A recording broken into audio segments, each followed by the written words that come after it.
इस वक्त आप आराम से बैठकर इस वीडियो को देख रहे हैं, मगर मैं आपको कहूं, आज जिस जगह पर आप अभी बैठे हो वो जमीन आज से करोड़ों साल पहले 8,500 डिग्री के तापमान से उबल रही थी, या जिस जगह पर आप बैठे हैं वो जगह लाखों सालों तक बर्फ से ढकी हुई थी।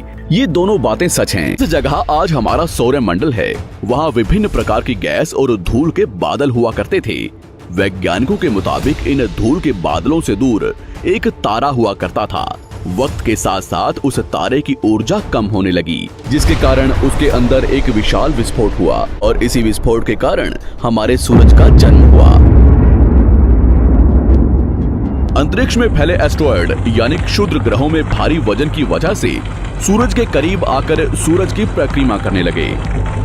धीरे धीरे इन्हीं एस्टेरॉयड में भारी टकराव हुआ, जिसके फलस्वरूप मरकरी, विनस, अर्थ और मार्स जैसे ग्रहों का निर्माण हुआ। वैज्ञानिकों के मुताबिक उस वक्त पृथ्वी और मार्स यानी मंगल ग्रह के बीच थिया नामक ग्रह सूरज की परिक्रमा किया करता था। पृथ्वी पर ग्रेविटी होने की वजह से सूरज की परिक्रमा करने वाले एस्टेरॉयड अब पृथ्वी की परिक्रमा करने लगे और धीरे धीरे करोड़ों सालों तक ये पृथ्वी पर गिरते रहे। और ऐसी घटना हमारे पड़ोसी ग्रह थिया पर भी हो रही थी, जिसके कारण थिया पृथ्वी के और करीब आने लगा और आकर पृथ्वी से टकराया। इस भयंकर टकराव की वजह से पृथ्वी के हिस्से कणों के रूप में अंतरिक्ष में फैल गए और एक रिंग्स की तरह पृथ्वी की परिक्रमा करने लगे। इन्हीं परिक्रमा करते हुए कणों में टकराव होने लगा, जिसके कारण हमारे चांद का निर्माण हुआ।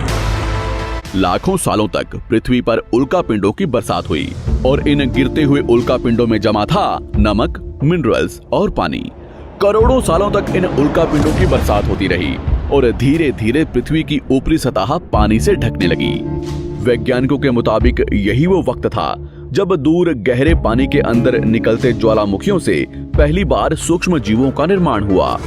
लाखों सालों बाद एक वक्त ऐसा आया जब पृथ्वी की पूरी सतह पानी से ढक चुकी थी।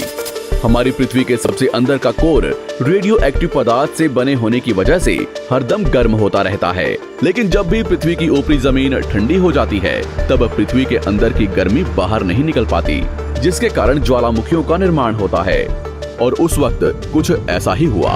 पानी से ढकी हुई पृथ्वी पर हजारों की तादाद में ज्वालामुखी निकलने लगे और आने वाले लाखों सालों तक इन ज्वालामुखियों का निकलना जारी रहा, जिससे पानी के ऊपर जमीन का निर्माण हो रहा था। इस वक्त भी पृथ्वी पर वातावरण ना होने की वजह से अंतरिक्ष से उल्कापिंडों की बरसात हो रही थी। आज से लगभग 300 करोड़ साल पहले पृथ्वी पर ऐसा वक्त आया जब पृथ्वी का वातावरण लगभग स्थिर होने लगा था। ज्वालामुखी निकलने धीरे हो गए थे और पृथ्वी का एक दिन 12 घंटे का हुआ करता था।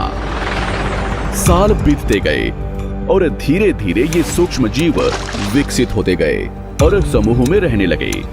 आज से लगभग बीतने के साथ साथ धरती की टेक्टोनिक प्लेट्स में दरार होनी, पृथ्वी कई लाखों सालों तक बर्फ से ढकी रही, मगर फिर से पृथ्वी के अंदर स्थित गर्मी ज्वालामुखी के रूप में निकलना शुरू हो गई और इन ज्वालामुखियों से निकलने वाली गर्मी ने बर्फ को पिघलाना शुरू कर दिया।